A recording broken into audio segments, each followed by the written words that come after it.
巧，我现在刚从捷克离开，准备搭 FlixBus 前往慕尼黑。那来坐 FlixBus 的时候，大家要记得带着自己的护照，因为随时可能会有警察上来临检。但我也是第一次坐 FlixBus， 所以我觉得坐起来是真蛮不舒服，就跟台湾的客运有点像。抱歉，吃不了一点苦。快速 room tours 一下。其实我们这次住的地方就是小而美，它并没有表现得特别好，价钱也不是说特别的便宜，所以我就不推荐给大家。但是它的厕所有干湿分离，这点还是蛮重要的。那刚好黑白大厨更新了，所以我们就吃着我们的泡面，还有不怎么好吃的寿司，开始追进度。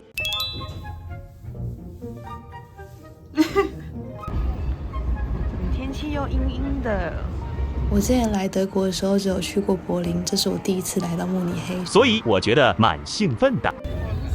好冷哦！而且我很喜欢边走路边收集不一样的圣诞树。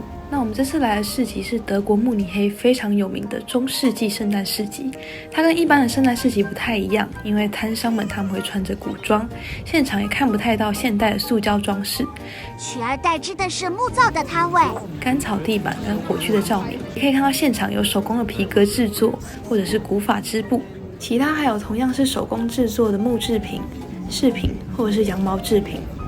这是我这一次在圣诞市集最推的其中一个美食，也就是野蛮人肉串，它叫做 Barbar， 不会念，但反正它的组成成分就是由火鸡肉跟面包来交替串成的。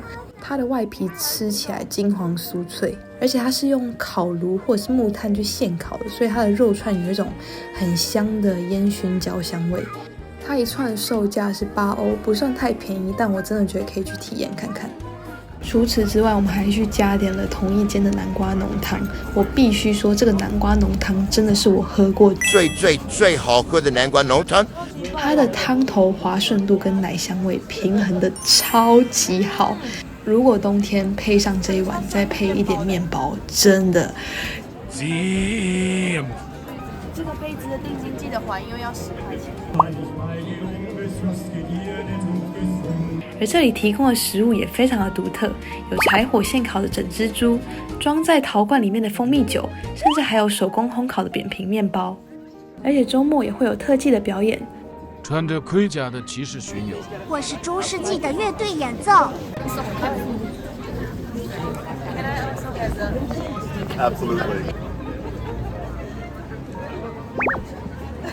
总之，这个市集真的很推荐大家有空可以来逛逛哦。跟大家科普一下，慕尼黑的市中心随处可见这种温暖的赭石黄，这不是随便涂的哦，是因为慕尼黑过去了几百年的统治者维特尔斯巴赫家族，特别是国王路德维希一世，他对于意大利有着近乎痴迷的热爱，而他想要把南方的阳光搬回德国，让城市在灰蒙蒙的冬日里也可以看起来依然的明亮温暖。超多圣诞树。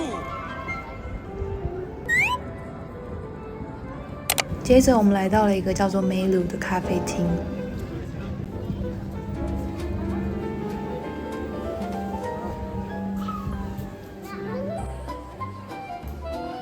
我们点了一个超级可爱的圣诞帽蛋糕，还有一个巧克力慕斯蛋糕。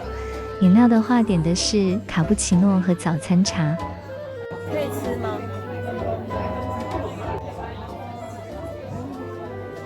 台湾人不骗台湾人，我真的觉得这间可以不用来，因为它整体的表现非常的普通。但是巧克力慕斯蛋糕前面吃起来是蛮惊艳的啦，后面就有一点腻了。这个圣诞帽蛋糕我要隆重介绍一下，它吃起来真的完全不行哎！我这个甜点博士给它是一个不及格的分数。有一股色素味，而且里面的焦糖也是吃起来很奇怪的味道。OK， 有可能会有人喜欢，但是，Not for me。我不信了，再吃一口。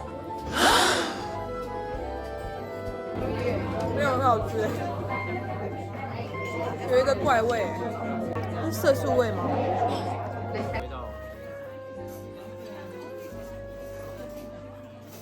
喝一口卡布奇诺，冷静一下。反正大家真的不用来。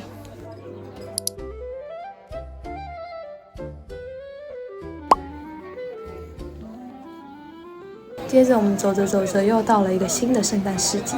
可爱哦，小木。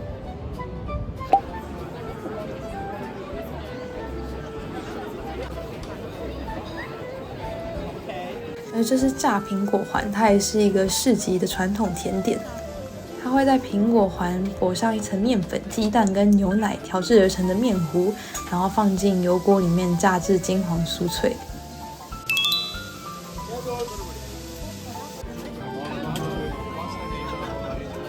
我自己感受吃起来是有出乎意料的，因为它的皮是属于那种就算冷掉还是很脆的面衣。这次在欧洲的圣诞市集，我几乎都是一直狂吃东西，没有买什么纪念品。沿路看一些装饰，我觉得其实就很有趣了。也不太会去查什么攻略，因为看到哪个摊位很多人就跟着去排就对了。是台湾人的血性啊！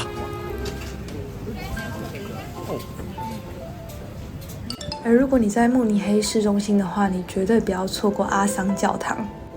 这个教堂最特别的地方就是它是私人的，也就是它是属于阿桑兄弟，他们自掏腰包去兴建的。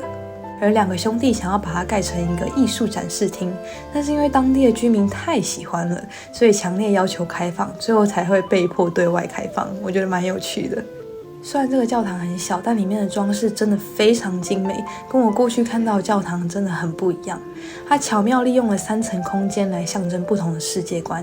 地层也就是信众席，它的灯光比较暗，象征是世俗的苦难；而中层呢是蓝白色调的，是专门为皇帝设计的座位区，象征人间的权威。而上层也就是天顶画，它透过隐藏的窗户射入的光线，把天花板的壁画照亮，象征天堂跟上帝的永恒。这个门票它是免费的，所以我觉得非常难得，如果大家有经过，一定要进来看一下。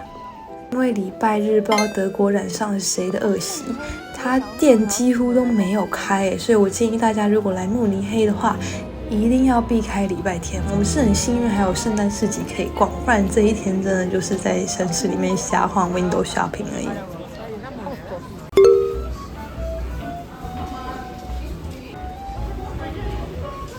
当然也查了一下有没有 DM 有开，是有一间啦，但是就是要搭比较远的车。